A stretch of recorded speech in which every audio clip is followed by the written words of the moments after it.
the bullet's on top of the target and you shoot it off of the target. That's what, like 20, 25 meters or so. So, former Green Beret, how long did you serve? I have 23 years ongoing Man. because I am in the National Guard. I'm on the SF side of the National Guard. I've been there for, I want to say 5, 6 years now. So, I mean, you were in the whole GWAT thing. Like, did you go to Afghanistan or were you in Iraq or? I did. I went to Afghanistan 3 times. I went to Iraq 3 times. Wow. Then I have, I think, 5 or 6 non-combat deployments, but still in the Middle East area of responsibility. When I was in Fifth Special Forces Group, the Middle East was our AO. For those that don't know, you got different active SF groups around the country. Like North Carolina is third group. Washington State and Okinawa is first group, and you got 10th group that's in Carson or Colorado. You got seventh group that used to be at Fort Bragg, but is now in Destin, Florida. Each one of those groups have a part of the world that they're responsible for. Because of my background being Afghan, being Muslim, and just my own preference, I chose fifth group. I even chose Arabic for my foreign language, but then they said, Afghan Dari already, so we're gonna skip you through the language phase. Yeah. But that's what I spent 18 years in special forces. 13 of those were active, and then So, 5 years in the Marine Corps before that. that's what I was gonna get to. So I know like the Green Berets, if I understand correctly, they pull from all the different branches. Is that correct? They they don't necessarily pull from different branches, but there's a lot of like Marine, ex-Marine or prior Marine presence in the Special Forces world because a lot of Marines, they either like when I left the Marine Corps, MARSOC was just a rumor, and I was gonna stick around to wait for that. And I know that I could have easily went to the Navy SEALs and try it out, went to Buds, try it out, and that's kind of the main beaten path for Marines that want to move up. But for me, when I did my research, I realized that I want to be a Green Beret, and I just liked their scope of work and their history. So I actually honorably got out of or discharged from the Marine Corps, and then I re-enlisted into the Army, and that's how I got to selection and all that.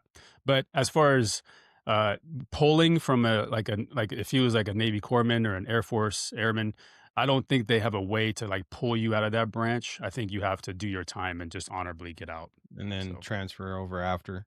exactly. So what's the Delta Force?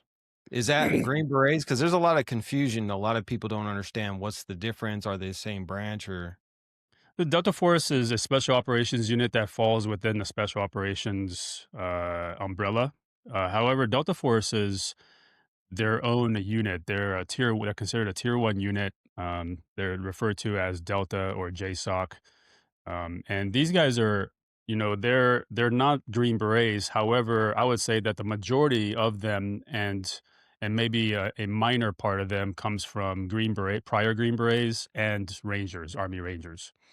So they kind of pull from within the army, but again, you don't have to be, you don't have to be, you can, like I said, you can be a Marine that comes in, you can be a Navy guy that comes in, and you just go try out. But these are the elites. When we say like the top 1% of the 1%, these guys are it, So it's like SEAL Team 6 would be the equivalent to Delta for the Navy. You get all the regular SEAL teams, and then you got SEAL Team 6. So definitely a step above everybody else and capability wise, mission criteria wise, and just, operational wise for sure. And that's who Trump just sent in to kidnap Maduro was Delta Force, right?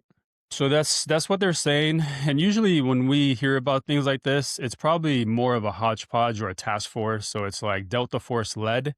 But then I wouldn't be surprised if there are some Navy SEALs in there, maybe SEAL Team 6 guys, maybe some intel guys, agency guys. So, they don't I think we're kind of past the days where we just say, "Hey, Delta, this is all on you, and you go and do this." I think it's like, well, we give it to the lead element, who's either Delta or SEAL Team 6, but then we also give them the support assets that may also come from special operations, but different branches.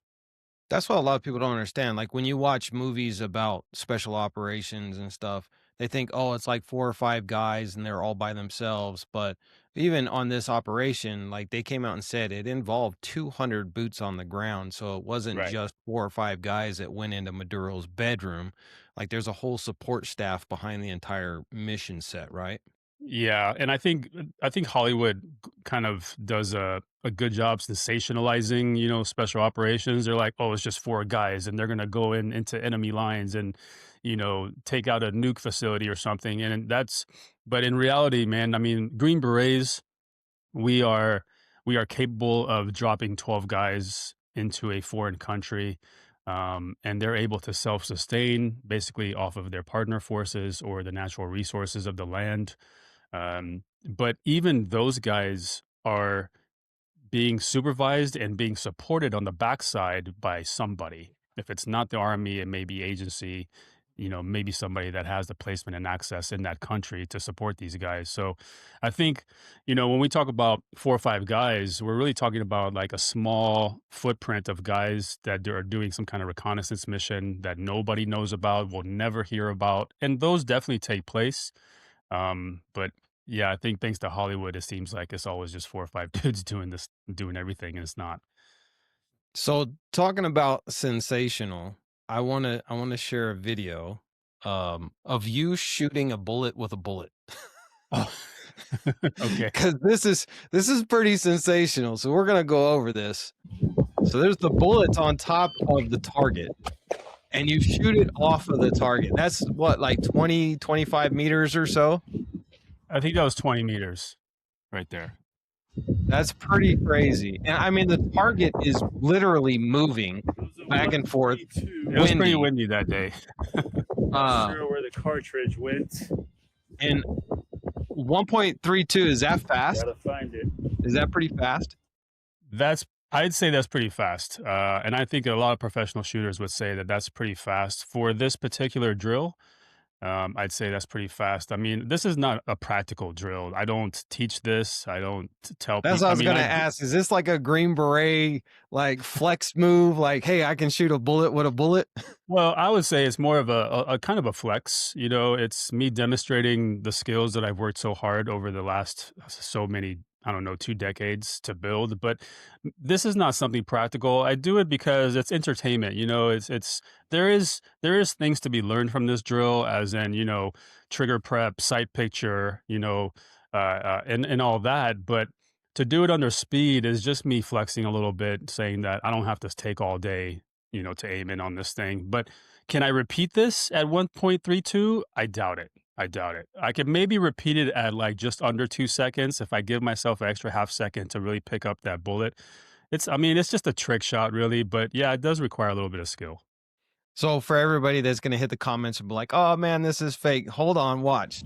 He's gonna show the bullet here. You gotta I find the have to bullet find a first. bullet because that's the only way It didn't people. fall. That's the only way You know, people I are saw like, it "Oh, fly okay, you off. actually hit it." The 132. Yeah, I find find it. it here in a second. Hey, you gotta love the smiley shirt you're wearing while you pull up the trick shot. There it is. There it is. That's crazy, man. I almost cut That anything is in half. I was wild. probably my best on the projectile there. Yeah, that was cool that I caught that projectile on one of those video frames. So, Yeah. So but how, like, you're in the Green Beret, you're military, you're obviously pro Second Amendment. It's a part of the Constitution, it's a constitutional right. I know you have a school, you train people. I believe you even are training like actors and stuff as well. Is that right? our training is pretty wide. We have open enrollment classes where we teach civilians. It could be in LA, it could be somewhere we have a good footprint, and we just, it could be a pistol one, pistol two type class. But we also have LE contracts where we teach police officers, and we teach certain agencies. I mean, I've worked with a bunch of people at this point, but then as far as the actors go, that's more on the consulting side of things. I've done military consulting on TV shows, video games, big movies, and stuff, and some of those definitely require the actors to go through some training. Not always live fire stuff, but even just kind of how to move with the gun, getting the posture, the look right, and all that. So we train just about everybody, except for except for the ATF. I'll never train those guys, and except for ICE. Those are two agencies that I will never train. Yeah, we're gonna get into ICE because we just seen Renee Good get shot in the face 3 times by an ICE officer yesterday. I've made several videos on it, and the comment section is wild. How people could defend that, like Mm, we were talking about. One of my daughters was a cop, and I have a really good friend in LA or in Las Vegas, who is in law enforcement and stuff, or he's going into law enforcement right now. And talking like, you know was this a justified shooting? I mean, the ICE officer, he steps in front of a vehicle that's trying to leave. So my understanding is police training, actual police training, is that they train them to never step in front of a moving vehicle. You always move off to one side or the other. Either you're trying to secure the driver's side door, and a partner tries to secure the passenger door. And that way you mhm, have 2 points of control over the vehicle. You can't control the front of a vehicle because it, weighs several thousand pounds, and you're a human being, best 200 pounds, maybe 250. You're not going to stop that vehicle. So it's reckless to even get in front of a moving vehicle. I've watched every single angle. I know there's a bullet hole through the windshield, but it seems to be at an off angle. And if you're standing off to the side, you can still shoot through the windshield anyway. What are your opinions on this, being that you've trained law enforcement officers, and then just special forces background? Do you think that this is a justified shooting, or is this guy just completely in the wrong? I mean, in my opinion, I think at the very least he should be charged with reckless homicide, if not full on murder, because I just don't see a justification for this. It's a moving infraction that an ICE officer doesn't even have the ability to give her a ticket for, because he's immigration, right? He has right. nothing to do with traffic enforcement. What, in my opinion, what they should have did is called Minneapolis PD and say, "Hey, there's somebody impeding traffic here. You need to come take care of this." Right? Am I way off base with that, or?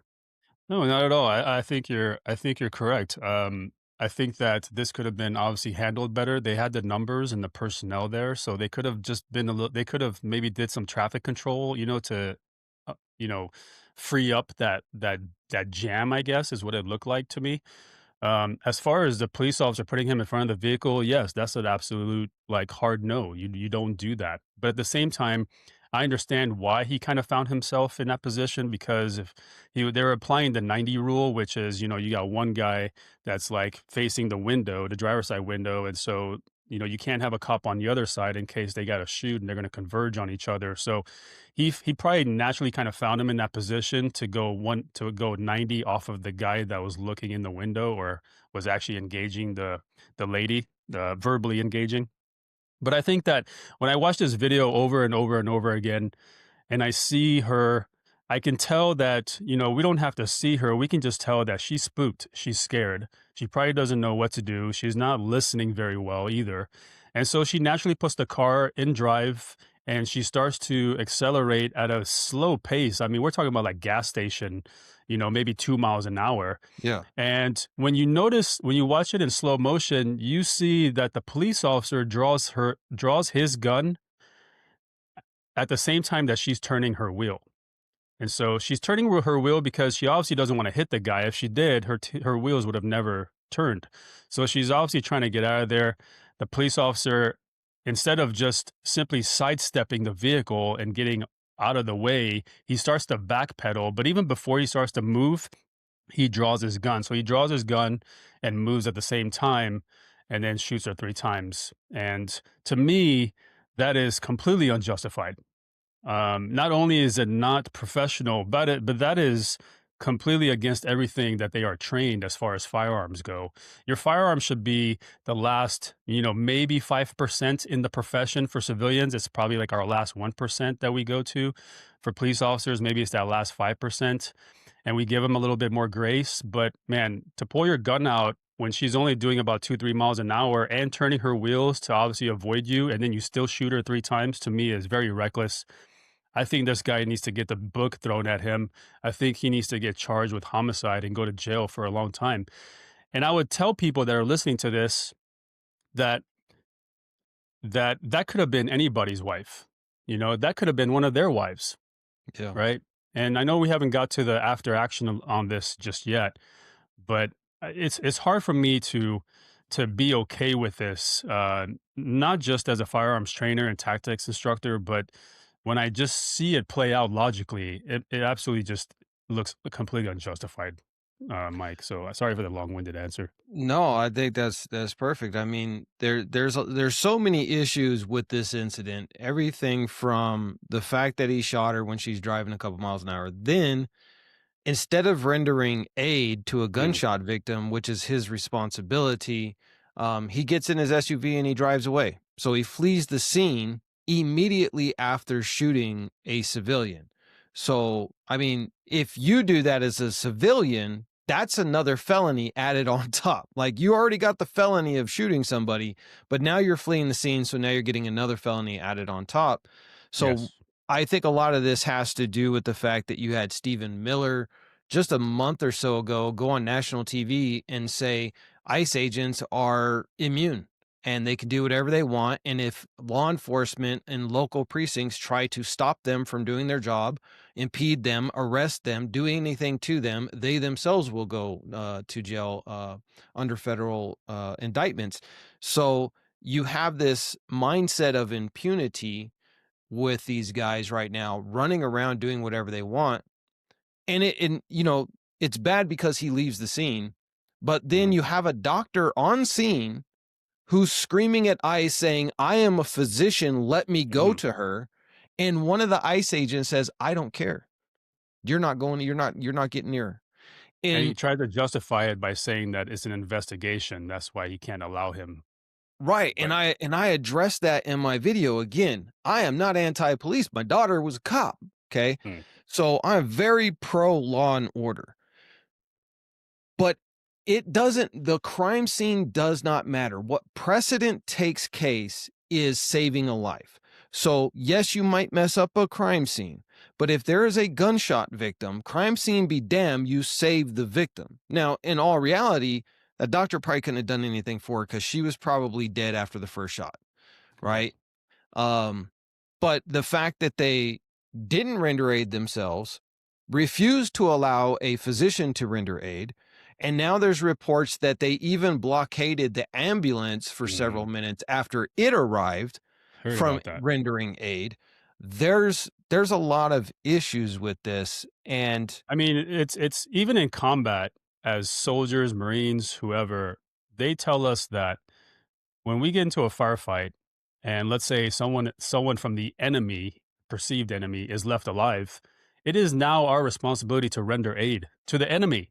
exactly. And this is in I a mean, foreign country. how many Taliban, how many Al Qaeda, how many insurgents in different war zones have the United States medevaced out and put them through surgery and saved their life? Several. I mean, Probably I can attest hundreds. firsthand to medevacing a Taliban fighter out. Yeah. You know, and that's just what we do. So here we are in America, and so let's say that you neutralize the threat. Okay, is the threat neutralized? Yes. Is the area secure? I'd say so. So then at that point, if the threat is neutralized and the area secure, then it's your job. It's your actual obligation and duty and protocol, by the way, to go check on this person to see if they're still breathing and then render aid.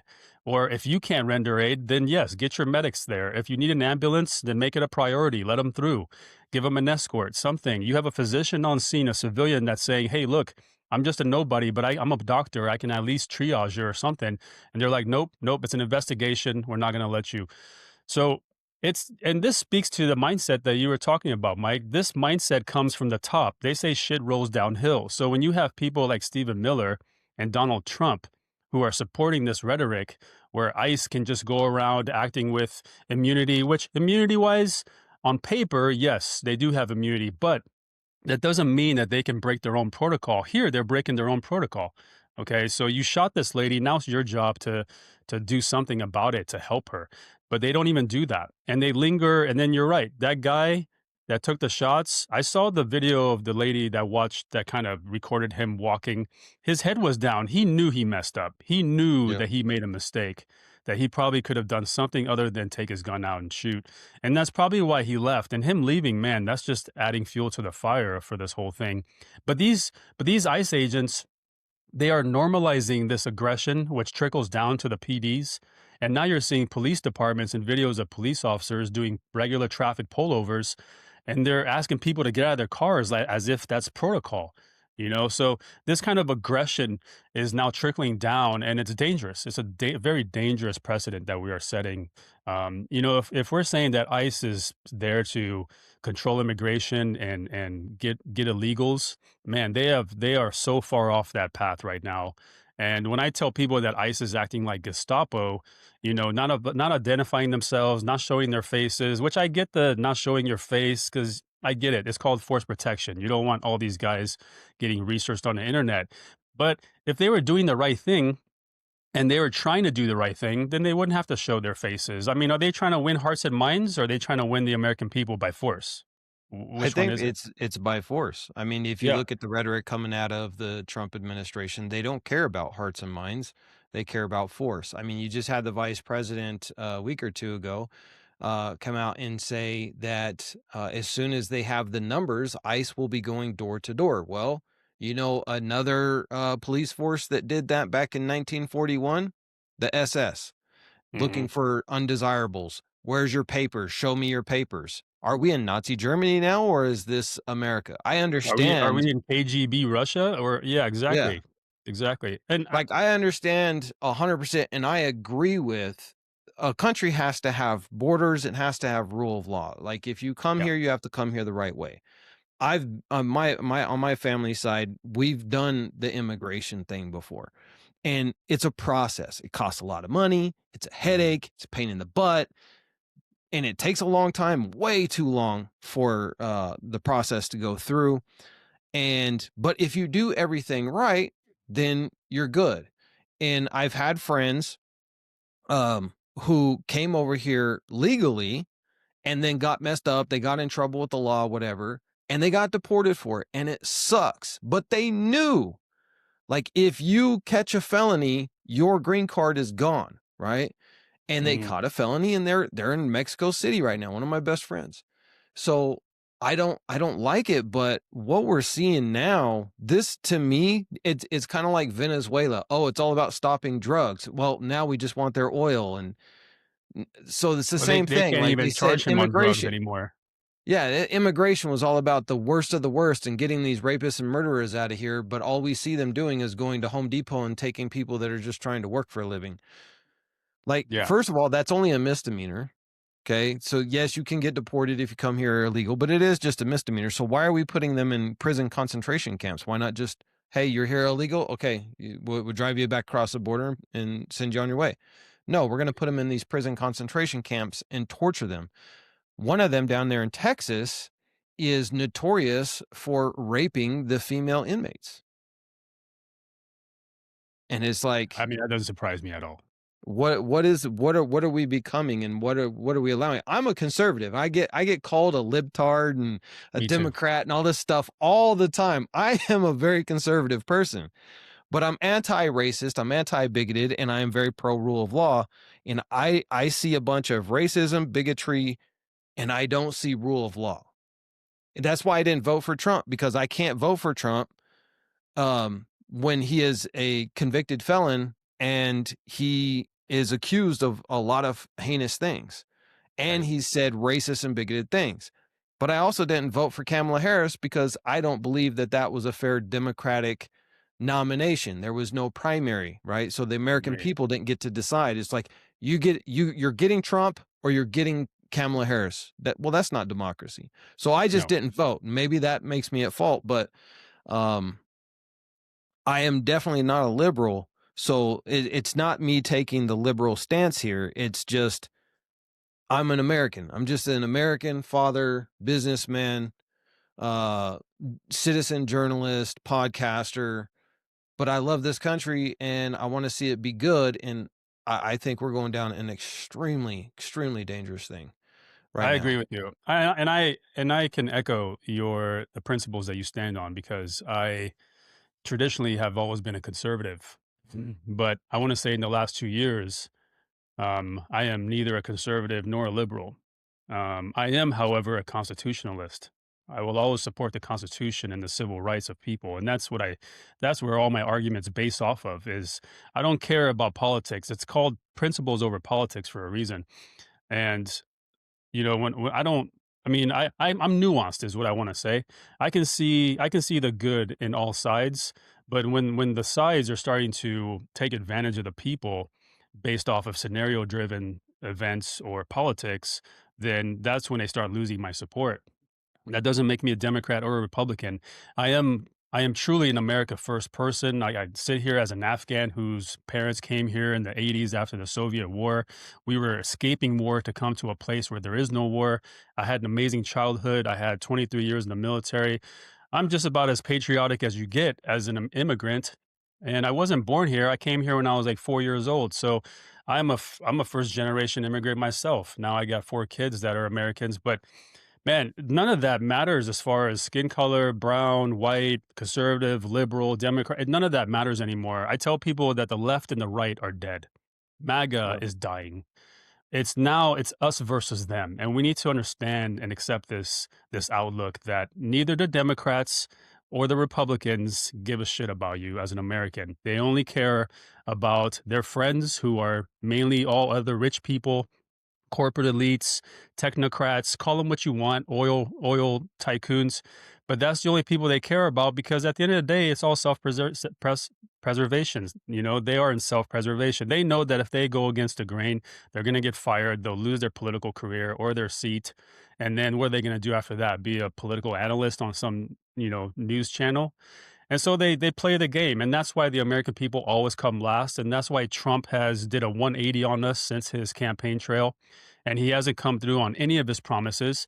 In fact, he's went against his promises, the president of peace and no more wars, and here you are talking about taking Greenland as the 51st state and all this nonsense. I mean, I don't understand how people can even be MAGA anymore, unless they're a cult. And I and mean, that's where I stand as far as American people go. I don't like choosing sides anymore, but I know that there's always a side that is right, that is principle based, and that's where I try to lean to.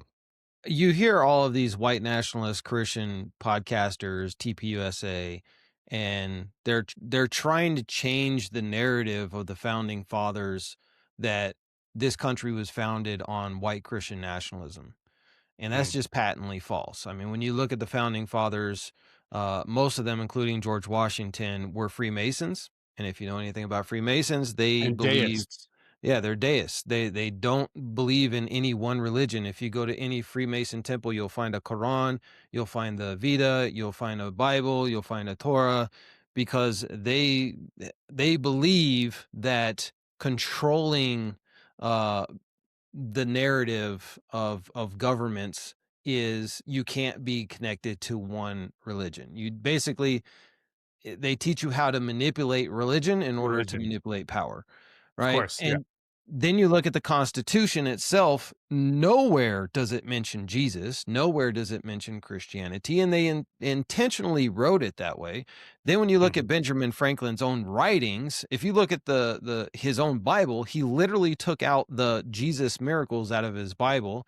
And I think it was Thomas Edison who said that Christianity is a cult, right? And so the founding fathers had absolutely no allegiance to white Christian nationalism. Now, obviously, they had an allegiance to white nationalism because blacks were considered not to have souls. George Washington had hundreds of slaves. Other Mhm. founding fathers had a lot of slaves.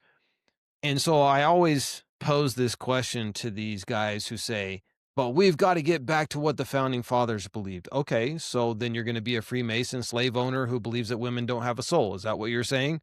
No. Well, then what are you even talking about? Because you haven't actually read a history book in your life, but you're getting on a podcast, you're going to a TPUSA event, and you're spewing out all of this lies and nonsense. The whole reason why America has survived, because in all reality, America as a country never should have survived and it never should have become a superpower the way that it has been, because it was separated from the levers of power by an ocean. The Hmm. fact that we were able to do that is because despite all the flaws in our history, and we have some horrendous ones with slavery, Native Americans, Japanese internment, you name it, we've done it Irish. all. Yeah. Every Polish. mistake you could make as a young nation, America's made it. But there's always been one overriding principle. The Constitution of the United States is the rule of the land. And that means that everybody is equal. Period. Doesn't matter what your religion is, doesn't matter what your ethnicity is, sex, any of that. Yeah. So at the end of the I agree. day, everybody has the same rights. And as soon as we throw that away, this country is dead, because I'm telling you right now, the white Christian nationalists, and I grew up in this, I grew up a Pentecostal.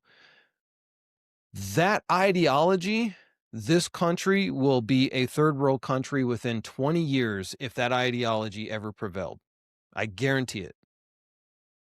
Yeah, I agree. I mean, yes, I get that argument from a lot of people all the time too, that because I'm Muslim, right? And they're like, well, America is a Christian founded nation. And I try to tell them the same thing, Mike. I say, some of those guys might have been Christian, but at least half of them were deists, you know. Yep. And like you said, they were Freemasons, and they didn't care about religion. They just cared about controlling the religion, not necessarily practicing the religion. And honestly, if they wanted America, I mean, look, these guys were brilliant. The founding fathers, the framers, they wrote the Constitution, the Bill of Rights, all of that. They wrote it so brilliantly that it's like they could see into the future, and they knew that America was going to become a melting pot for free people from who were wanting to escape oppression. It started with white people escaping oppression and taxation without representation, but they also brought hundreds of slaves with them right off the bat because they needed their servants. So America was founded by not just Christians who were escaping a tyrannical regime back in the UK, but also bringing the slaves with them. So they had to do it together. I mean, and if they wanted America to be a Christian nation forever, then they would have wrote that into the Constitution, that America is a white nation for white people and for white Christians, and we don't want anybody else here. Okay, well, good luck building this nation then, you know? And so a lot of people forget that. And yeah, it's so easy to quote that because the founding fathers were white European dudes, but they don't understand that even today, if you look at your job today, if you pulled all the colored people or the brown people out of your job, you're more than likely your company will probably go bankrupt, and they wouldn't know who to hire. They wouldn't know where to hire from. Your grocery stores would go empty. The shelves would be empty. Like, I mean, the gas station would have lines. They don't understand the economy would collapse. And America only survives and thrives because of our diversity. That's the Yeah. only reason no other nation is like the US, is because we decided that we want a place for all people to be free, treated equally, regardless of religion, race, skin color, or even political ideologies. It's just sad that now, 250 years later, we have people that are that still don't get that, really. They don't get that. And don't forget, guys, that if you want to go back to those days, then you're going to have to make your women cover their heads. Everything you complain about Muslim women now being oppressed, those women were coming over here with blowouts and braids. I mean, they had head covers, and if they didn't have a head cover, they were treated probably worse than their slaves. Yeah. And that's just the bottom line. So, Well, I I always don't want say, to I don't like, want to make this a religious debate, but there's a lot of hypocrisies that come with these. yeah, I mean, if you look at the white Christian nationalist movements, like you have one that's trying to build a whites only community and all this stuff, and what are they doing? Like, they literally want what Islam has, Mhm. but they don't want to admit it, right? So they don't want women, for example, to be able to vote. Well, in Islam, our women can vote, no problem. They don't believe that women should be getting an education. Well, in Islam, our women have an education, but they want their women to be loyal and submissive and not be a floozy out there on the streets. Well, our women are educated and not floozies out on the street. They are loyal. They are great mothers, they're great partners, great businesswomen. Like they want everything that we have, but they want to go back to like a Stone Age version of Christianity. And it, again, I know because I grew up in it, I understand the ideology behind it. Hmm. It's, the pendulum always swings to the left or to the right. The pendulum in America has swung so far to the left to where you literally have normalized 6'2" men with hairy legs showing up in kindergartners, talking about sex ed with painted Hmm. toes and a dress on and in a makeup job that would make him look like Bozo the Clown. Hmm. That's just weird. That probably shouldn't be happening. I don't know too many liberal parents who are okay with that. I know there are people in the LGBTQ community who are perfectly fine with it, but I know a lot of people who are gay who are not okay with it. And then you have the pendulum now swings all the way to the right. It's like it can never just settle in the middle. It has to go extreme left or extreme right. And so now we're all the way on the extreme right, where it's white Christian nationalism taking over the country and everybody's an enemy. If you disagree with the government, you're a domestic terrorist, blah, blah, blah. So what do you think? Like, you had Donald Trump literally joking about canceling the midterm elections now. And this is how Donald Trump always does it. He'll joke about something, make everybody laugh. Oh, it's just Donnie being Donnie. And then he does it. Do you think that if this guy cancels the midterms, like, are we going to end up in a revolutionary civil war, or are we going to end up with an IRA style group of people running around setting off, pipe bombs? Or, I mean, what do you think about that? I kind of saw this scenario playing out this year, where I personally think that Donald Trump wants a third term, and I think he knows that if the Republicans lose the midterms, that his third term dream may be over. And so him joking about there's not going to be a midterm, or I read a couple articles on this where they want to take away the electoral authorities away from the secretaries of state and give it to the actual legislation, meaning they want to give it to the heads of they so and that's a very easy way to control an election when you don't have a secretary of state or election authorities who are unbiased and they're just doing their job by counting votes or controlling that material, and instead you want to give it to the governor or the governor's office. That's not exactly the formula for a fair and free election, because depending on the governor and the state, they could, tamper with those. And so when he's talking about, well, there may not be a midterm, it's because he's deathly afraid that he has lost so much of his base that now people are looking at anybody who's America first. They're not looking at Democrats. You don't have MAGA people looking at Democrats. I think MAGA, the people that left MAGA and conservatives that are more in the middle, I think they are looking at whatever politicians put America first. And what I mean by America first is, one, they're not taking money from lobbies like APAC, who are basically, when you take money from APAC, that's it. They got you, right? And they're saying, look, we'll give you this money, but you have to unconditionally support Israel. You have locked yourself in at that point. You're saying that I've taken this money, and now it's like you're working for the mob, because if you go against the mob, you're done. Your career is done. And If that's you're why we not killed. see, if not killed. And that's why we see a lack of America First politicians, except for a few like, Thomas Massey. He's one of my favorite. Marjorie Taylor Greene, she's actually done a really good job, and I can understand why she left office. So you have very few Americans that are actually America First, and you see how the administration treats and talks about them. Um, and and it's tough to say where these midterms are going to go. I personally think that if the midterms just went naturally and people voted, that you're going to see a lot of Republicans lose their seats from these states. And of course, that terrifies Donald, because he knows that if Republicans don't hold the majority of the House and Senate, come closer to 2028, that there's not going to be a chance for him to get a third term, which obviously is illegal. But when we talk about illegalities in this administration, it's almost synonymous. Um, So it's that's a tough one. It's a little early to say, but the fact that they are trying to take the election authorities away from secretaries of state and give them to the governor's office is very shady and sketch to me. So Yeah.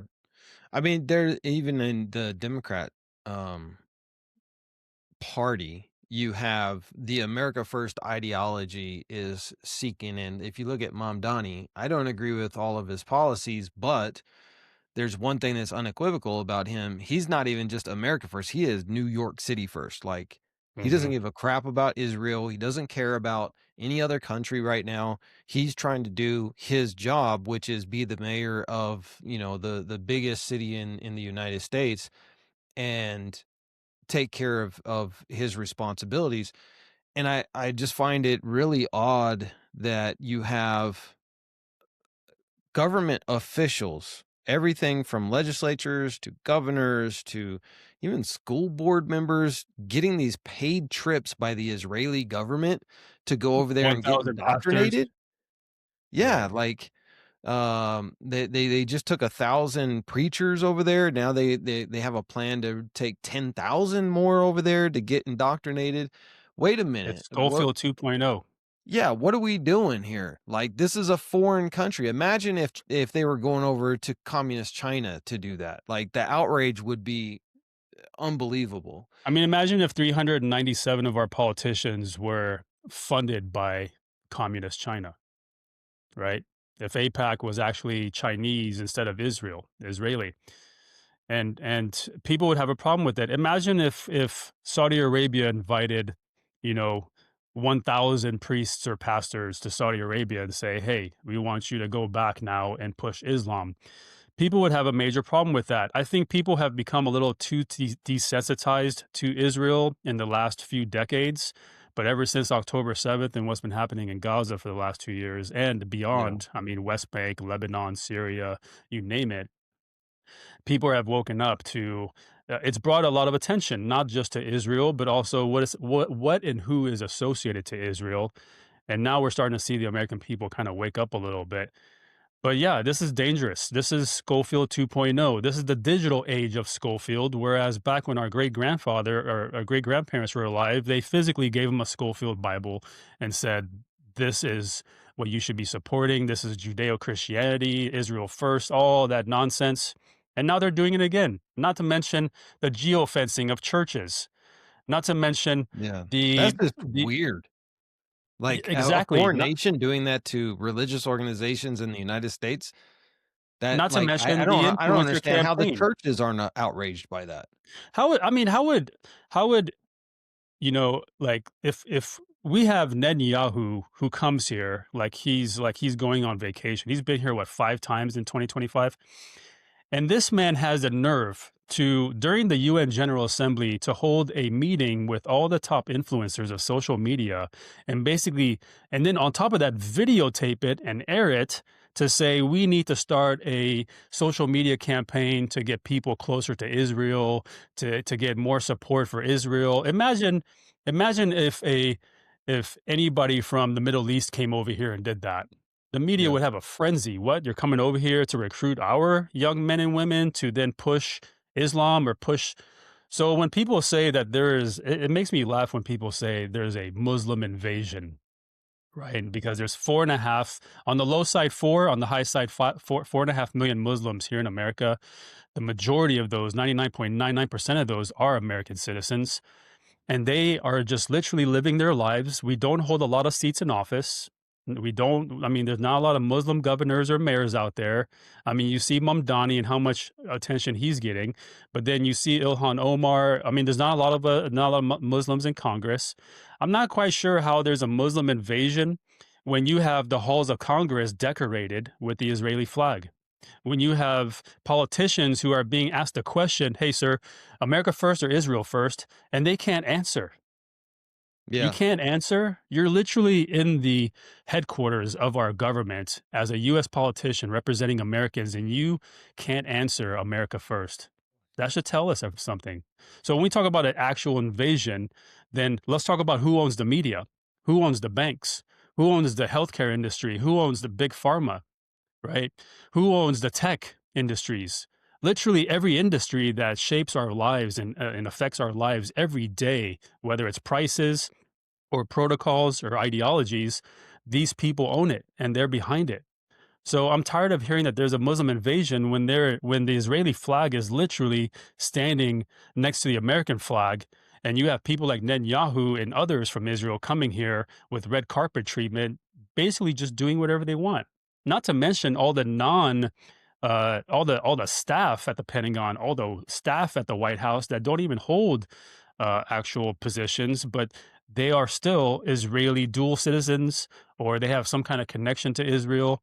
And it's just ridiculous, man, because it just tells me that Americans are so naive, or they're blatantly okay with it.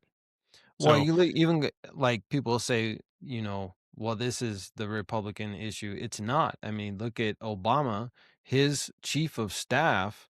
The dude was a dual citizen, Israeli IDF soldier as the chief of staff. Now, the chief of staff, that is basically the president's secretary. He is privy to the most top level security clearance. He he's sees right on to everything. everything. He is the gatekeeper.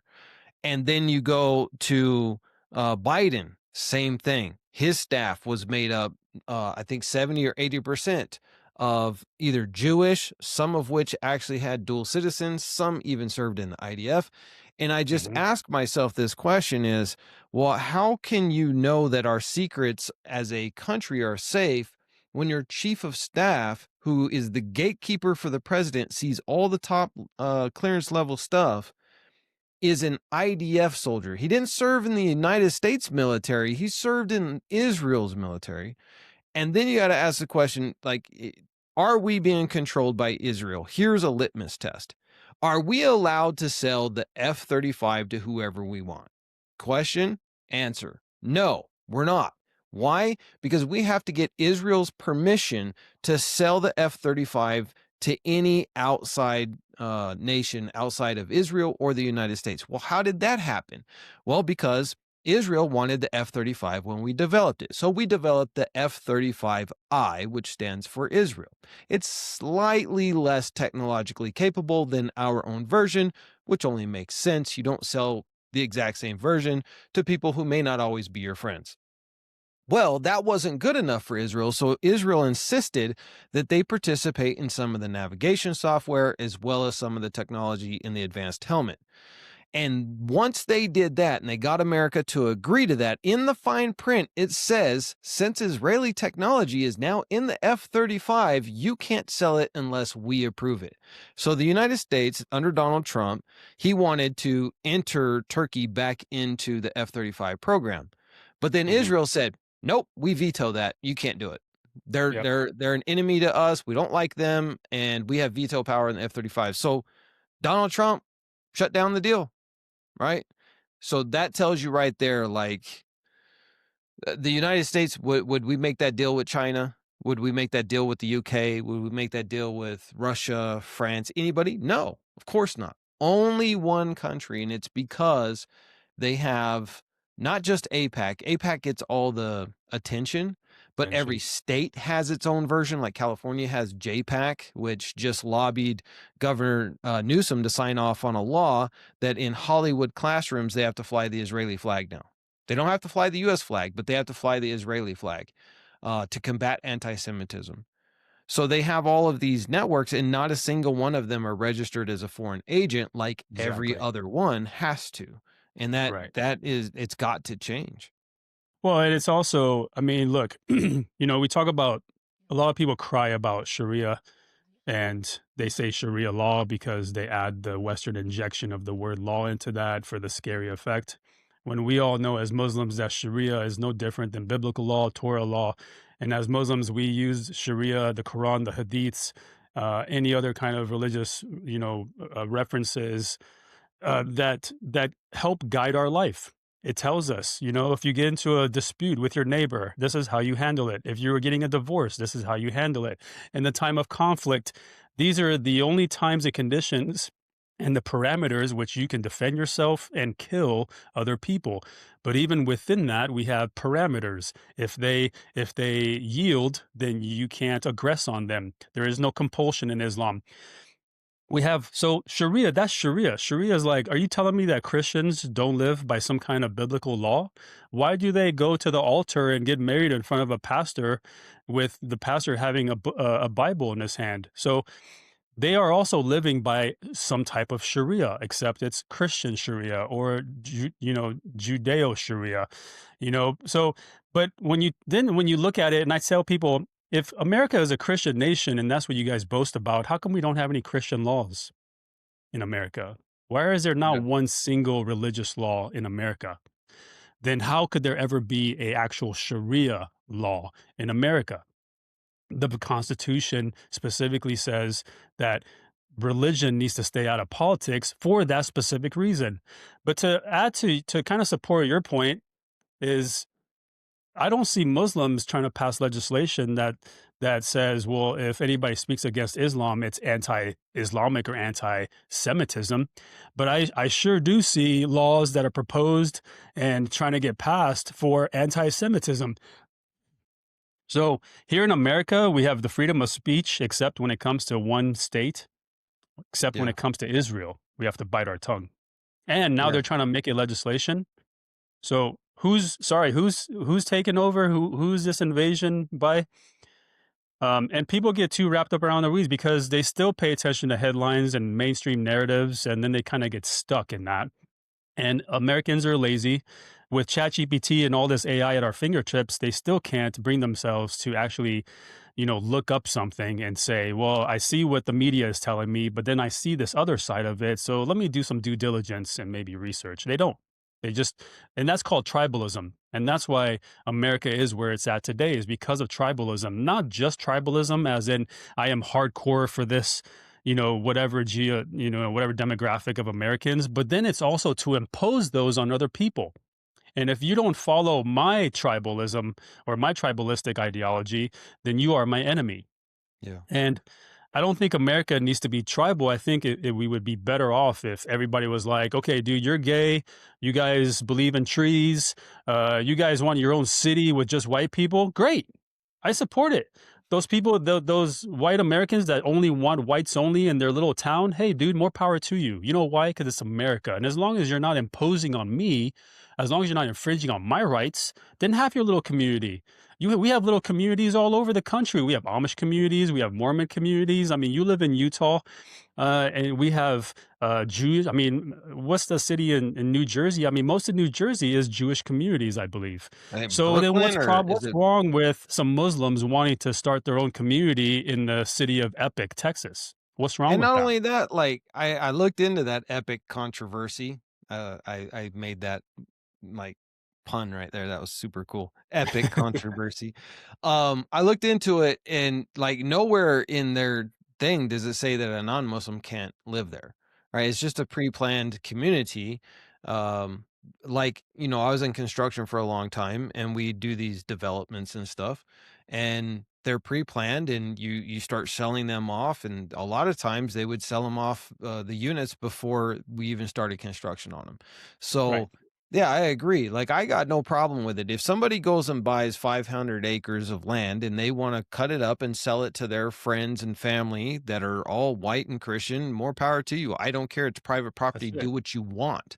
Exactly. My only issue is if it's like in a city and you say, well, black people can't live here, Mexican people can't live here, nobody can live here except for the people that we want. Well, now it's public. There's private property, but it's a public city, so you can't do that because that would violate the Constitution. But if it's just private property and you want to build a homesteading community, and it's just, I don't know, all Southeast Asians or something, have at it, right? I I mean, don't they do care. that here in Texas. Here in Yeah. Texas, what's been happening in the last 5, 10 years is little micro communities of farmers have gotten together. So you have farmers that are buying like, a couple hundred acres, and then they're sectioning that for everybody. So, and then they're saying, look, if you're going to live here, you have to farm. I mean, Yeah. we will supply some of the livestock, maybe the chickens will help you get going, but the whole purpose of living in this community is that you have to farm. And Yeah. that so every little micro community or micro society can have their emphasis, but it's when you start saying that no blacks allowed, no Muslims allowed, no Christians allowed, that's where you start. And again, that's your right to say that, as long as, and if that's what you want to make it, also fine with me. I know where to stay away from, but I'm all about you being able to do that, because America is big enough for us to do that and not, impede on one another. But yet somehow Muslims who want to build a little community in Texas all of a sudden is, oh my God, a Muslim invasion of Texas. Okay, if you go to Florida, the entirety of Florida is a swamp.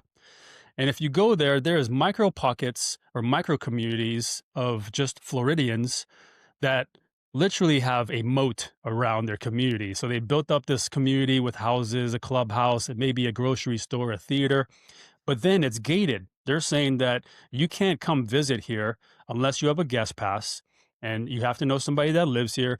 And those are all over Florida. It's very Yeah. private. And not just Florida, but they're everywhere. And so where it's kind of like, again, it's this double standard of, oh, these brown people who are Muslim want a city. No way, that's crazy. It's going to be a takeover. I mean, it's just a complex topic. We could talk about this for hours.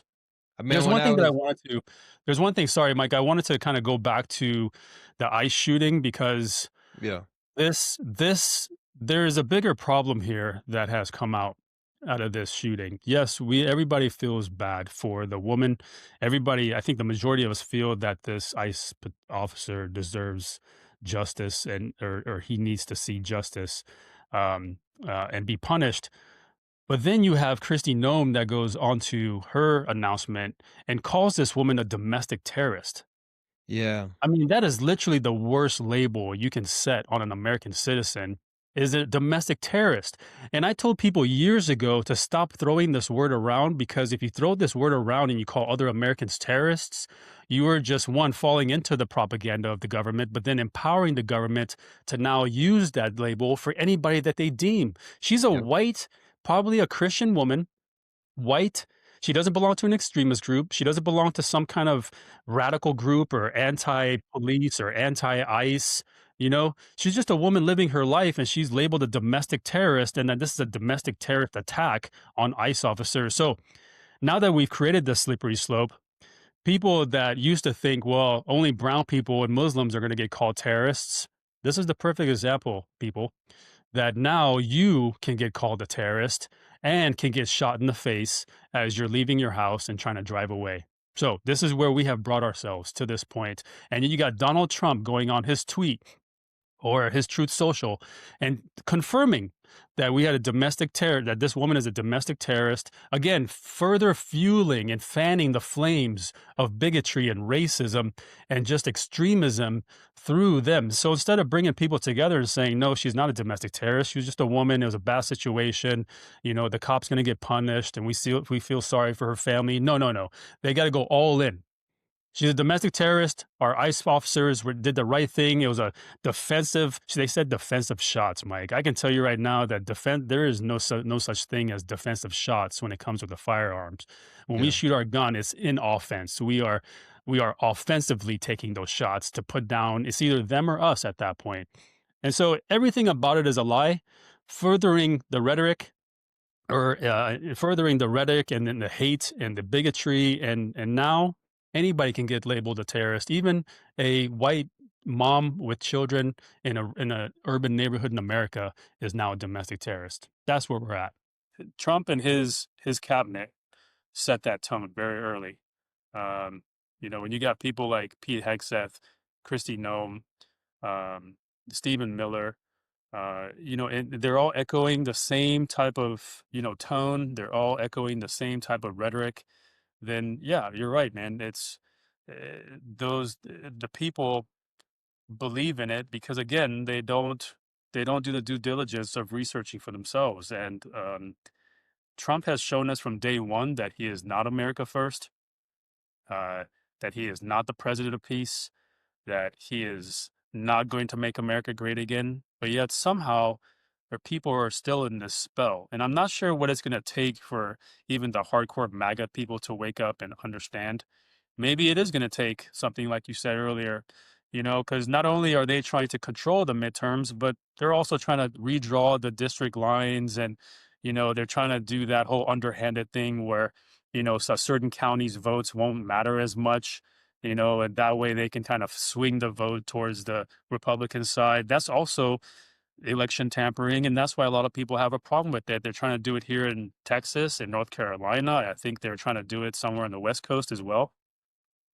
And it's one act after another, and this administration is showing their true colors. Not only have they shown their true colors, but they are standing firm behind those colors that they're flying.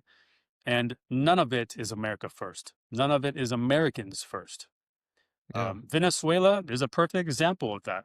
Why are we invested in Venezuela at all when our country is on the brink of societal collapse? And I don't mean like economic collapse. I mean societal collapse. We have a lot of issues here in America that we need to focus on, but yet we're starting a new war in another continent, and they say it's over drugs. They go in there and they illegally get this guy. It's one thing to have an indictment for a foreign leader on paper. Cool. That paper is worth the only worth what it's the paper that it's written on. But as far as actionable, you cannot execute an extraction and detention of a foreign leader, whether he's legitimate or not legitimate. You can't do that. And so they did that. They went and got this guy. They got his wife. They brought him back. They're trying to say he was part of this drug cartel. They had him on charges of drugs, fentanyl. We know fentanyl doesn't come from Venezuela. The cocaine, we know cocaine's been coming into America with our permission for decades now. And they bring this guy back. They get everybody hyped up. Oh, he's a narco trafficking, whatever. They come here. Now they got this guy, and they can't even pin the drug charges on him. In fact, the cartel that he apparently started and ran was actually started by the CIA, and Maduro was never even a part of it, And they got Mexican cartel leaders that are trying to say, well, Maduro did business with us too. Mike, if you were the leader of a foreign nation, would you even be in the same space as a cartel leader? No, you would never. Even if you were shady, you would add layers and layers of anonymity to that. You know what I mean? And so it's just ridiculous. Now they have this guy. So what do you have this guy on? Machine gun charges? Machine gun charges? In his So, own country, in his own house. in his own country? But we know it's about the oil. We know it's about regime change. We know that Maduro spoke. He spoke in favor of a Palestinian state. He spoke against Israel. He spoke against Zionism. In fact, we just saw an older video of President Herzog, whatever the Israeli president's name is, in an interview, or not an interview, but a meeting, talking about, well, there's two countries that really go against, Israel, and Venezuela is one of them. So what are we going to do about it? I mean, they had this plan for years. Yeah. Maduro was the fall guy because of the narco drug stuff, but really, Maduro is one of the few leaders in the Southern Hemisphere and Western Hemisphere that are actually advocating for Palestine and against Israel and Zionism. And so they had to get him out of there. The oil is just a perk, the silver perk. The gold, the 160 tons of gold is a perk. That goes to the elitists, Yeah. And now we're seizing vessels that actually, at least one of them belonged to Russia. So now you got Russia and China saying that obviously this is, a huge international crime or breaking international laws, which they're right. Now, I'm not saying that Russia and China are doing good stuff in Venezuela, but also, who are we to say that China and Russia can't deal with countries in Central and South America? I mean, we're all over the Middle East, we're all over the Europe, we're all over Asia. So, but we're doing dealings with them too, So this whole Monroe doctrine of, well, nobody should come over to the Western Hemisphere because America controls it. Dude, what? Like, first of all, the Monroe doctrine is not law. And two, it would be actually illegal to do any of that. So yes, this whole thing is fake. Not to mention Venezuela didn't have a central bank. They soon will now. Yeah. Afghanistan, Syria, Libya, Yemen, Iraq, none of them had central banks either. They do now. You know, Yeah. there's a lot of angles here. It's not just Venezuela as a narco trafficking state. It is, but so is every other country in that continent. They have to. It's part of their economy. But we see this for what it is. Unfortunately, a lot of people just think that Trump is doing the right thing and it's going to make gas prices cheaper somehow and this and that and the other. And it's not. It's another Iraq 2.0. It's another Libya. It's another Iran back in the 70s when we staged a coup and took the Shah out, or excuse me, took the uh, put in place the Shah basically, and then you see what the Shah did for 26 years. That led to the revolution, the Islamic Revolution, because people were tired of a corrupt leader, and the Shah was corrupt. And now you see what they're doing in Iran now with the Shah's son, Reza Pahlavi. He is just like his dad. He's also Israel first. In fact, he has photos and videos of him kissing the wall. And Yeah. they're staging riots in Iran to basically get it ready for a coup, just like they're staging riots and protests in Venezuela, and they have been for years. They did the same thing in Libya. I mean, this is the same playbook, different country, different regime, or another regime change, really. I was talking to somebody yesterday about this. One of my good friends who's going into law enforcement, and one of his gripes, and he actually supported the invasion and actions in Venezuela because he blames Venezuela for the crime, which is what has inspired him to become a cop. And I told him, I was like, listen, brother, do you think that invading a country is going to stop the flow of drugs to the United States? Because as long as there is a demand, there will be drugs in the United States. And if we're going to talk about drugs, I am all for stopping drugs. Drugs destroy people. I've had family members who've been destroyed by drugs. So I'm all for stopping that. But if we're going to do that, then should we start dropping bombs from F-35s on every mansion owned by liquor companies? Because 185,000 people die every year from alcohol consumption versus around 100,000 from illegal narcotics. So who's the bigger danger here? Both are bad, but who's worse? So why is it okay for tequila manufacturers and whiskey manufacturers to be able to be billionaires and buy yachts, and we're all good with them, but we're not okay with a Venezuela dictator doing whatever he's doing in his country, and we're going to go take them out? Shouldn't we take out the guys in our own backyard first, solve that problem, and then we can look at the drug problem, since the alcohol problem's bigger? And of course, he didn't have an answer for it, but I think it made him think a little bit. I hope it did. Is that we have to look at this in a holistic thing. Number one, according to all the research that I did, and I did a bunch on it as soon as Venezuela came up, they don't produce fentanyl. They don't produce heroin. What narcotics they do produce is cocaine and marijuana, mostly cocaine. That cocaine, 90% of it goes to Europe. Only 10% of it comes to the United States. Most of the cocaine comes from Colombia and Mexico, and fentanyl comes almost exclusively from Mexico. But we didn't invade them, we invaded Venezuela. And immediately it changed from stopping drugs and him being a narco-terrorist to, well, he stole our oil. I'm sorry, I didn't know Venezuela was a part of America. How did he steal our oil? They came to America, stole our oil, and then they buried it under their land. Is that what we're saying? Yeah. Did they drill a slant pipe all the way to Texas and start stealing from under the ocean? How is this possible? But that tells you everything you need to know. The petrodollar is losing its value.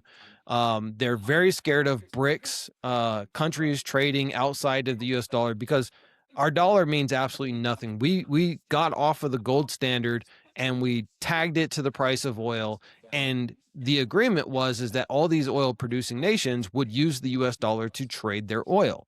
And it made America rich. We were able to print money out of thin air, basing it on future prices of oil, and people just bought it.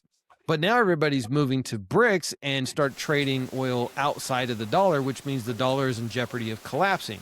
If that collapses, the United States economy collapses, and then we're not a superpower anymore. We become a third world country overnight. So I understand that they can't have Venezuela pull away from the petrodollar. They can't have all these other oil countries like Saudi Arabia who suggested they might stop trading in the US dollar. They can't have that. It will destroy America. But is the solution then to just go invade that country because they don't agree with you anymore? Or is it, hey, you know what? Why don't you come to Washington, D.C.? Let's sit down, have a dinner. Let's talk about how we can do business together. Let's fix your oil infrastructure. Let's do this. Let's do that. And let's make a fair deal. Because what the United States had with Venezuela prior to Hugo Chavez 25 years ago, whatever, nationalizing Venezuela's oil was for every dollar of oil is taken out of Venezuela by Exxon, they gave them like 2 cents. 2 cents goes to Venezuela, 98 cents goes to Exxon. That's not a fair deal. And that's why, these countries have said, no, we're going to nationalize our stuff. Hugo Chavez, the predecessor to Maduro, he tried to renegotiate contracts with U.S. oil companies saying, listen, this isn't a fair deal. Let's renegotiate it. Let's go 50-50. That's a fair deal. And they said no. And he said, okay, I'll nationalize the oil then. And I'm canceling your contracts. That's a foreign nation's ability. They can do that. They can cancel a contract. Yeah. And so that's really what it all comes down to. It's back to that geopolitics. And you're right, Mike. And it's not just drugs that don't stop flowing. When we know this by now because of all the war and conflict in the Middle East, that when you create a conflict in a foreign nation, you are naturally going to displace people, right? Yeah. And so now we have the U.S. Senate that basically are trying to advance the war powers resolution to limit further military action by Trump in Venezuela, which I think is a good thing. I think the damage has already been done. And personally, I think it's going to get vetoed anyway. But what happens when you invade a country and then you perpetuate war and conflict is that people start to leave. And if your cop friend was inspired to become a police officer because of the crime, let's not forget that most of the Middle Eastern people that are here, a lot of the immigrants that are here in America today have come from war-torn nations that if we didn't start, we definitely had a hand in enhancing or kind of further escalating. And those people, the reason why we have a lot of immigrants in the U.S. now is because, not to say that we directly, destabilize their countries, but especially in the Central and South America, but through some of our backdoor, policies with, these dictators, presidents, whoever you want to call them, and the sanctions, we have made living conditions for these people very hard. Now, in the sake of an example of the Middle East and why we have so many Muslims and Arabs and Middle Eastern people, even Africans, going to Europe, is because there is no war in Europe. Africans can't go from Nigeria to Sudan or go from Sudan to South Africa. They can't displace like that because they're not going to be accepted. They're going to be treated as second-class citizens. More than likely, they have their own kind of problems there, and they don't want more people. I mean, look at Palestine. Jordan hosts about 2 million refugees from Palestine. Lebanon hosts another 3 million. Egypt has 3 million, right? And we displaced all these people. Now, when you constantly destabilize an entire region like the Middle East, then naturally those people are going to go away from the Middle East and go to a place where it's safe. What we're seeing in America today, in the last 30 years, I just kind of did this research myself. About 30 years ago, you had about 1 million Muslims here in America. And you had, I think, 15 million you had 15 million immigrants that had come to America back in about 30 years ago. Today, we're sitting at almost 50 million immigrants that are living in America, and we're sitting at about 4.5 million Muslims. Okay. And so where did all these people come from? Well, they didn't come from like China. They didn't come from Belgium. They didn't come from Switzerland and places of the world where it's nice, because those people are like, my life was good here. Why would I need to go to America? So in essence, where I'm getting at is like when we constantly, here in Venezuela, let me take it back to Venezuela. So here we are in Venezuela. We already bombed the Caracas, and we killed I think roughly 80 to 100 people there. But now we're talking about further military action and strikes, and which is going to again destabilize Venezuela. Those people are going to naturally leave, and they're going to find their way. They're going to eventually find their way to America somehow, if not Mexico, and then they're going to find their way to America. So yes, I commend your police officer friend for joining the police to fight crime, but also when he's supporting the actions in Venezuela, he is also basically advocating for the crime that he is trying to fight. He is basically supporting that because that's what it turns into. If we Yeah. never set foot in the Middle East, let's say the Middle East was just 50 years of peace versus 50 years of war, I doubt, I very much doubt that we would have so many immigrants in America, let alone so many Muslims in America. It's not like Muslims want to leave their homes where they lived for centuries and they are surrounded by like-minded people. And that's why here in Dearborn and up in St. Paul, Minnesota, you have Somalis and you have a saturated Somali community and a saturated Middle Eastern community because naturally when you go to a foreign place, you want to find people like you. It gives you a sense of comfort. It gives you a sense of security. You're saying, man, somebody here speaks my language. They understand my culture. There's a mosque here. That's My great. Then food. food, everything. I mean, they naturally congregate together.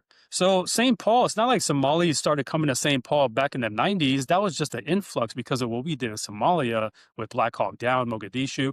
But Somalis have been living in Minnesota since the early 1900s. I just learned that for myself. Yeah. Dearborn, Michigan is the same thing. So over about 100 years or so, maybe let's say maybe 50 years, you've had a congregation that it's in these two cities and probably other places in America as well. Because I know like there's little pockets of Afghans in San Francisco, all these different places, Virginia. But that's what these people are doing. They're congregating due to that familiarity, that comfortability, that security. That doesn't mean that they're taking over. That doesn't mean that crime is ramping up. But what it does mean over time is that when these people grow up in these communities, they're proud patriots. So naturally, they're going to want to serve on the city council. Naturally, they're going to want to be running for mayor and governor and everything else. That is Green natural. berets. That's where we get our diversity from. It is from all these different people that are coming here and contributing to America. But, this admin wants to sell it like, well, what is the problem? Is there too many Middle Eastern people in Dearborn, Michigan? Is that the problem? Do we need to, kind of spread them out? Is there too many Somalis in St. Paul? Like, what is the actual problem? There is none. There's absolutely no problem there. That's why New York has little China, little Italy. You have little pockets of communities everywhere. They're Yeah. okay with that. But when it comes to Muslims and brown people in general, it's this double standard. Sorry, I know we kind of pinballed there a little bit.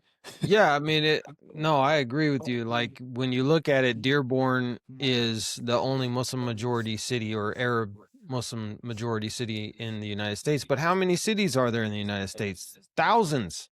There are thousands of cities. You got one city with a majority. And then even if you go to Dearborn and you'll notice like there's their biggest mosque that they have there is flanked by two churches, two active churches, right? Like the people of Dearborn, I'm sure there are people in Dearborn who don't like the Muslims, but the vast majority of them who are Christian, who are Polish descent, who are Arab, Muslim, whatever, it's like a really peaceful city and everybody is like getting along and they all have a good time. It's these outside agitators like Right. the fake Christian crusader Jake Lang, who's really Jewish and his sister serves in the IDF, coming there trying to talk about, we got to have a Christian crusade against these terrible Muslims. Like, look, Jake, we all know you're Jewish, dude. Shut up. Stop, bro. Just stop. Right. Yeah. Just be And- oh, and honest. Just be like you're don't think Jewish and you don't like has to be Muslims and TPC. you'll have more credibility. But yeah, And you want I agree. There's no threat to America. Like if I didn't know you and I'm just walking down the street, I'm going to Walmart shopping or whatever, and you're in there shopping, I was like, there's another American, right? I don't know that you're Afghan. I don't know that you're Muslim. You just look like another American to me, right? You just have a better tan and maybe a little bit better of a build because you're a little bit younger than me. I don't know.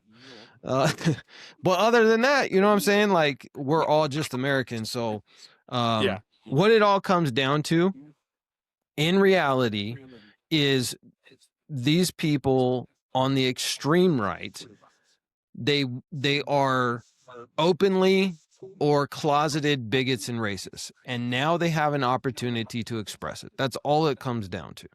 And I say this all the time. There are racist white people. There are racist black people. I lived in an all black neighborhood in East Oakland. There are racist Mexicans. I've worked with a bunch of them in my past, and there are racist Muslims. Even though Islam forbids racism, there are racist Muslims. I've met them, but they're always the minority. The majority of white people, I don't believe, give two craps if somebody is black, brown, Asian, whatever. I don't think the majority of black people care if somebody's white, black, brown. Most Muslims, most Jews don't care. But the minority is the one that screams the loudest, and the squeaky wheel gets the grease, right? And that's the kind of the situation that we're in right now, is you have this minority extreme that is pushing this division, and I think it's pretty sad. Now, before we go, brother, being that you are Second Amendment pro advocate, you are current military still, a trainer, all of this stuff, what should people know? Because we have on my podcast, we have people on the right, we have people on the left, we have people who are pro guns, people who are anti guns.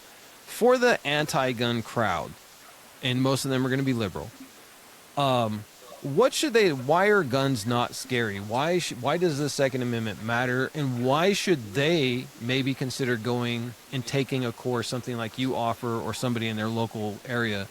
Why should they go and take a course? Because in my opinion, fear comes from the unknown. And most of the people who are against the Second Amendment, it's because they don't know anything about it, right?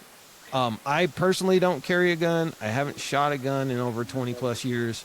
I don't feel like I need one where I live, in a very safe area out in the middle of nowhere on my ranch. I don't need it. We don't have wildlife out here that's going to hurt my animals or anything. I don't have a gun, but I'm pro Second Amendment for anybody who wants to do that.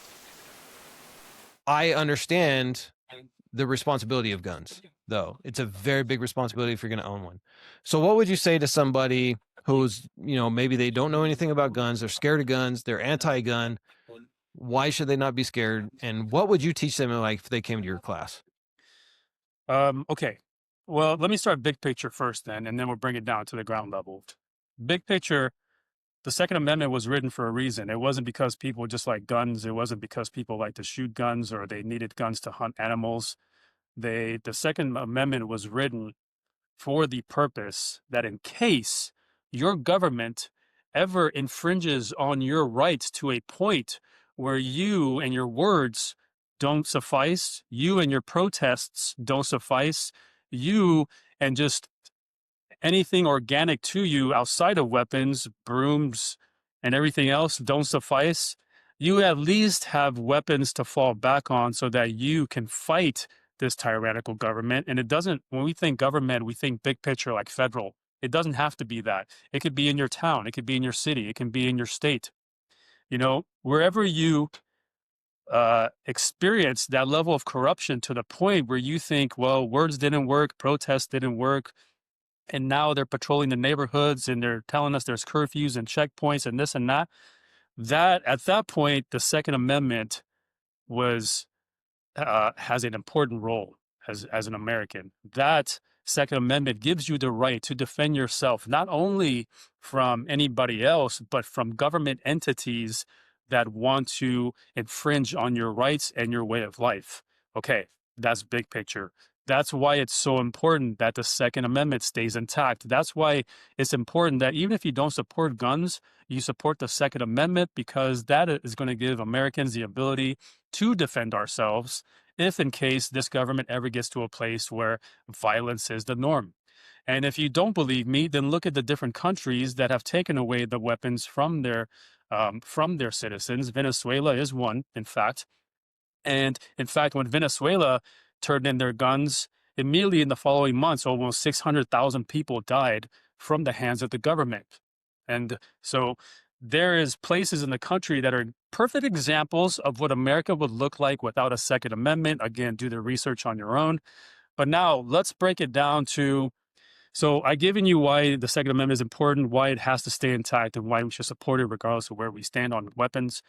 But then also, if you look at today's kind of command climate, if you look at, again, we talked about this for like the last hour about ICE, about the rhetoric being pushed from uh, um, Trump and Kristi Noem and all these other people, labeling just innocent white women domestic terrorists. If you see the direction that this country is going in, I would say it is a weapon for your household is a very smart item, not because of the big government stuff, but now let's talk about, crime. Let's talk about your neighborhood. Let's talk about, not just crime in your neighborhood, but what if you're at a gas station? What if you're at the super Walmart, or at the grocery store, at a theater, the mall? We are seeing active shootings taking place more and more, and I have my own thoughts on that. But worst case scenario, you find yourself in a place where there's an active shooter situation, and you know that you need to get out of there, or let's say you're already armed, you now have the ability to save lives. As long as you also follow up with the responsibilities of that firearm, which means obviously knowing what safety standards are and protocols are, knowing how to shooting enough to get proficient. For example, you don't have to shoot a bullet with another bullet like I did from 20 yards, but you should be able to hit a man-sized target from 10, 15 meters easily. And that's about as much training as you really need. But then you have that confidence because of the training that you put in to be able to actually engage and save lives possibly. So now here's the thing with guns. We treat guns in America like it's a taboo item. And I tell my younger students, especially ones with kids, all the time, I say, listen, if you treat guns like a taboo thing, then naturally your kids are going to gravitate towards that because of the curiosity. That's when the cats are away, the mice will play. That's how we have accidents over time. Kids have gotten access to weapons, and then that's how accidents happen, hence causing a bad reputation for guns in a household. But if you educate your kids from a young age and you don't make it taboo, then, like a knife, let's take a kitchen knife, for example. We don't make kitchen knives taboo, but a kitchen knife is enough to kill somebody. Yeah. It could fall on your foot and impale your foot. It could slice your hand open. And we tell our kids, look, the kitchen stays in this drawer or stays in this little knife block, and you're not allowed to use it, because if you do, you're going to cut yourself. And we don't keep it away from the children, but we say, look, it's in plain sight. You just don't have permission to use it. We have to take the same approach with guns. Like when my kids were little and I used to break down my guns and clean them, I would let them play with it. And my ex-wife at the time, their mom would say, like, can you not do that in front of the kids? I'm like, honey, if I keep this away from the kids, then their curiosity will build and build and build, and one day they're gonna get access to it. And look at my wall. I have a whole wall of guns here. And my kids are at a point now where I don't have to lock these away. When they were little, yes, I had to, because, you can't trust kids sometimes. But at the same time, I never made it taboo. I let them play with the parts. They would pick up the metal parts, the springs, the optics. I let them get the lower receiver, pull the trigger a couple of times. And at that point, they're like, oh man, this thing doesn't make cool noises. It doesn't have cool lights. I'm bored. I'm done with this thing. Yeah. That's actually very smart. I've never thought of that. And you can start with water guns. You know how we give kids our water guns and we give them battery-powered Nerf guns and this and that? Start the safety with that. Tell them, hey, I know it's a toy gun, but don't point this at anybody unless you're playing a game. But otherwise, don't go willy-nilly pointing it at me and shooting people. And we can teach some of these protocols early on, but then at least we take the curiosity out of their system, and now it's no longer a taboo item. Now it's an item that my parents are telling me that this is a very serious tool, just like if you pick up a saw or anything else that's powered, and you can hurt yourself. But if you're trained and in the right hands, this can be a very powerful tool that can save lives and defend yourself. And as your kids get older, then you adapt your language for gun safety and training eventually. And by the time your kids are like 10 and 11, my girls are 10 and 11. I mean, I trust my girls with the firearm around me all day, because I've taken them to the range since they were like 5 and 6, shooting. And for adults, if you're an adult and you never shot a weapon, or if you're scared of weapons, understand that I could pick up a nail gun and make it just as dangerous as I can make a real gun. I I've can seen use a many quick. nail gun accidents on construction sites. Exactly. I can take a hammer, I can take a knife and make it just as dangerous as a gun. Now, one's not going to shoot a projectile, but I could kill you with it. And so the idea here is that guns are not guns. Guns are tools. They can be used for bad or good, just like any other tool. And if you get the proper training, or if you decide to buy a saw, then hopefully you have done some education on that saw, or you take some time to practice in a safe environment. Same thing with a gun. If you want to buy a gun, I highly recommend it only for your personal defense, but also I know that once you shoot that gun once or twice, you're gonna be like, oh man, this is cool. And now it's not so scary. And now I'm hitting targets. What? That's crazy. And eventually you're gonna catch the bug.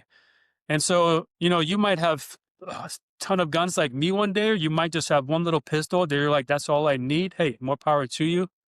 But I would say that to be scared of guns is like to be scared of any other tool. It's just a lack of ignorance, a lack of experience, and a lack of, application really.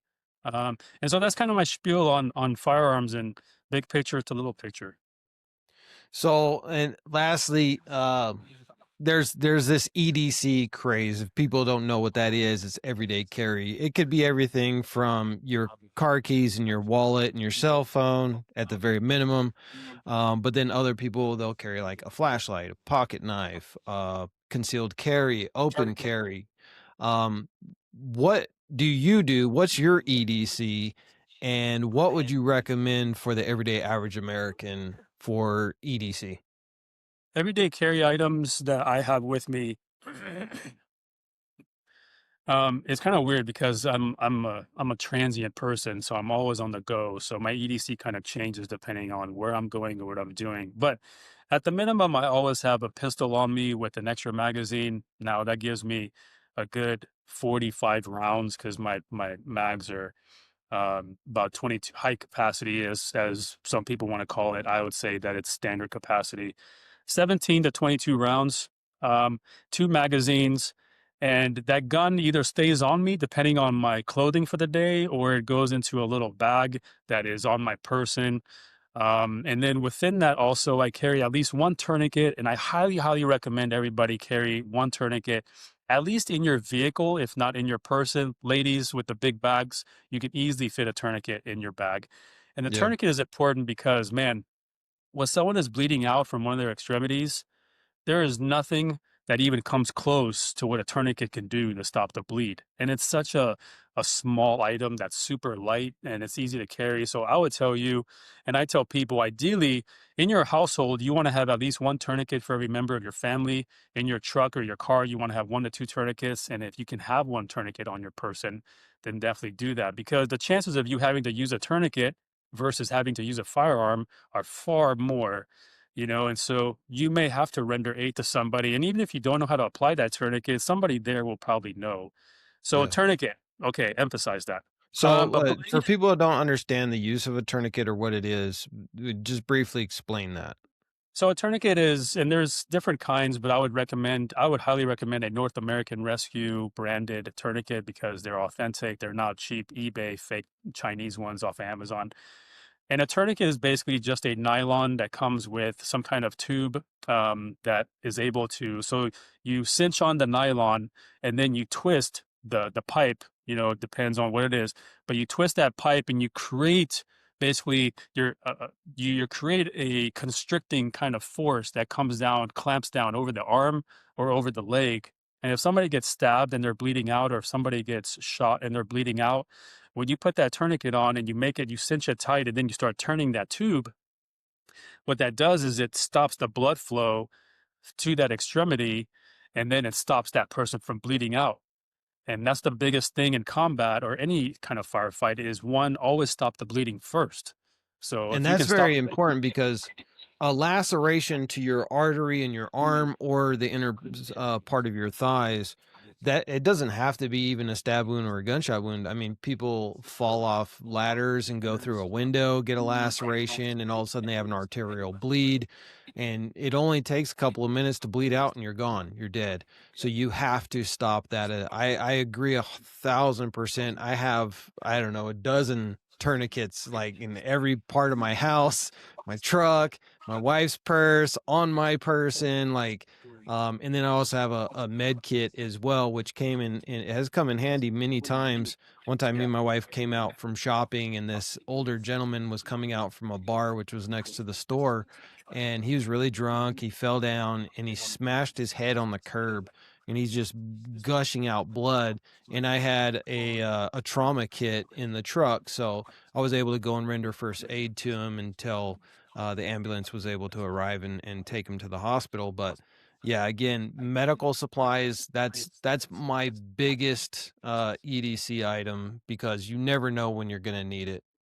I would recommend like an actual med kit for your vehicle because then it has things like hemostatic gauze and hemostatic agents that'll Yeah, help you stop the bleeding, pressure bandages, but at the exactly. minimum, a tourniquet. And I will tell you, I'll add this, guys, that if you have children, or let's say you have roommates or just other people that live in your house, please don't gatekeep anything that's medical, especially with your kids. Your kids, my 5-year-old could easily put a tourniquet on my leg or my arm. Now, are they going to be able to twist and make it super tight? No, but I mean, they're going to get at least get it started and maybe I can do the rest of it. But your kids can be, I just did this last week with my kids as a refresher. I gave them all blue tourniquets. They're the training ones. Um, and I was like, you got 30 seconds to apply this on your, and then, I have 2 boys and 2 girls. So it was very easy. I was like, you have 30 seconds to apply this. And I gave them a limb. I was like, left arm. And they go. And, 30 seconds later, they're done. And I check and I sit there and I check for a pulse, I check for a radial pulse, and I'm like, did you get it tight enough? Is the bleeding actually going to stop?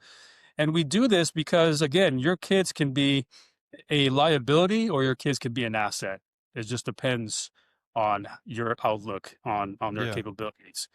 Um, but that's part of my EDC. Now, sometimes I have a blade on my body because it's very small, it's slimline, like it doesn't print or anything, but it's like my last kind of go-to item, even if I can't get to my gun that's in a bag. Um, you have to kind of establish, you kind of have to assess your pattern of life. And then this is a core principle that I teach is what does your pattern of life look like? Mike, you have a pattern of life that I bet is very different from mine.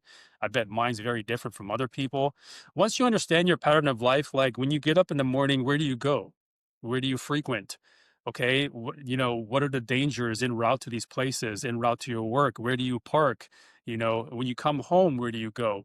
When you understand your pattern of life, then it kind of gives you an idea of like, what kind of EDC items should I have on a daily basis?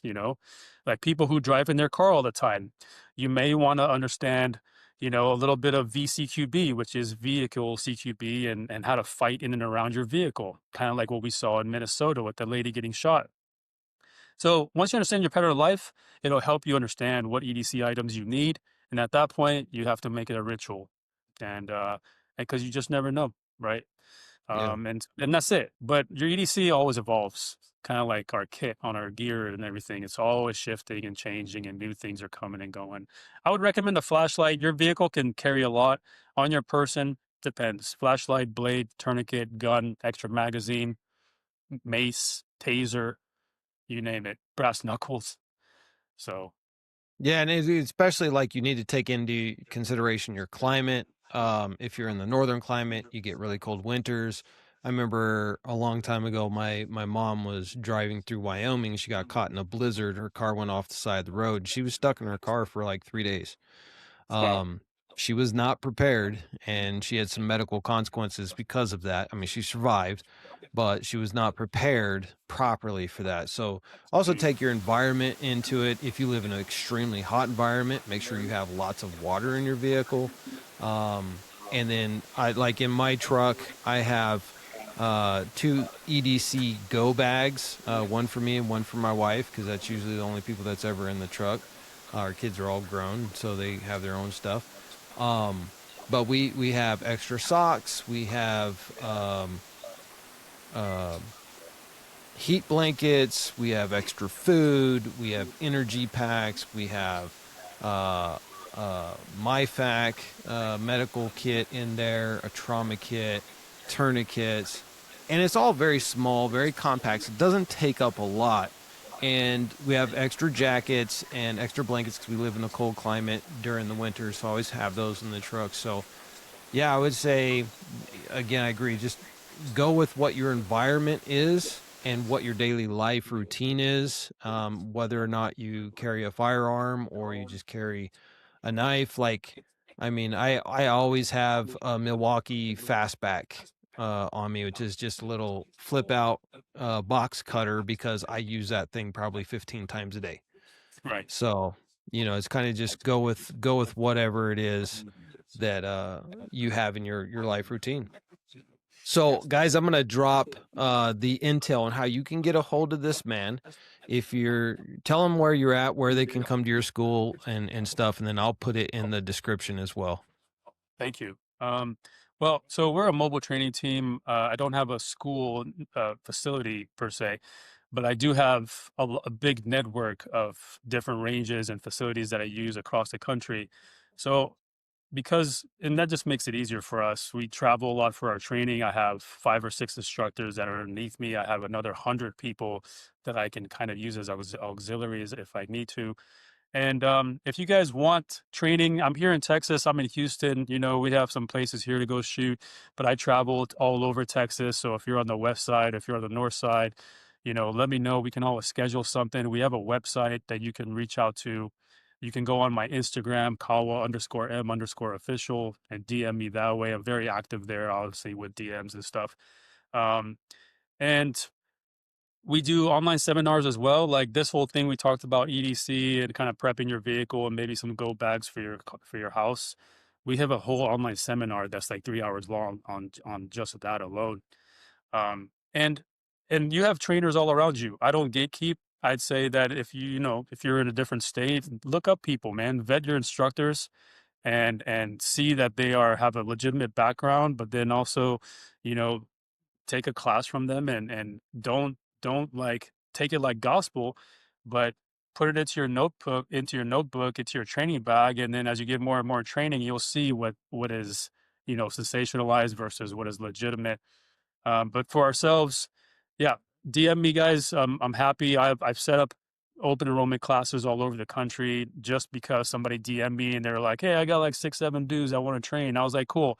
If you allow me, you have 6, 7 dudes. I'll use social media to fill the other 6, 7 slots, and then we'll make it a nice class. Or we can do private training, but that's going to cost it's just going to cost more." So, Yeah. but we do everything from basic firearms to tactics, CQB, VCQB. We have medical classes, stop the bleed. In fact, our medical classes offer certification. So now you can get some kind of accreditation from our medical classes. All of our shooting classes come with certifications as well. Hopefully in the future here, we're going to stand a EMT school up because we want to take medical a little more serious, and we know they're shorthanded in that industry. So we're expanding big time, and hopefully I see one of you guys at the class, Mike. Hopefully you and I can get together next time I'm in Utah and get on the range, or at least get a meal together. That'd be great. But thank you for that. Yeah, absolutely. All right, guys, that's all we got for today. Thank you, Kawa, for being here, brother. We'll definitely have to jump on and do it again in the future. Guys, Sure. I'm going to put all of his socials on there. He has some really great content, and it's not just shooting bullets with bullets. He does some really in-depth political news stuff as well. So go and check him out. Thanks for being a friend to the program, and we'll see you soon. Thank you, Mike.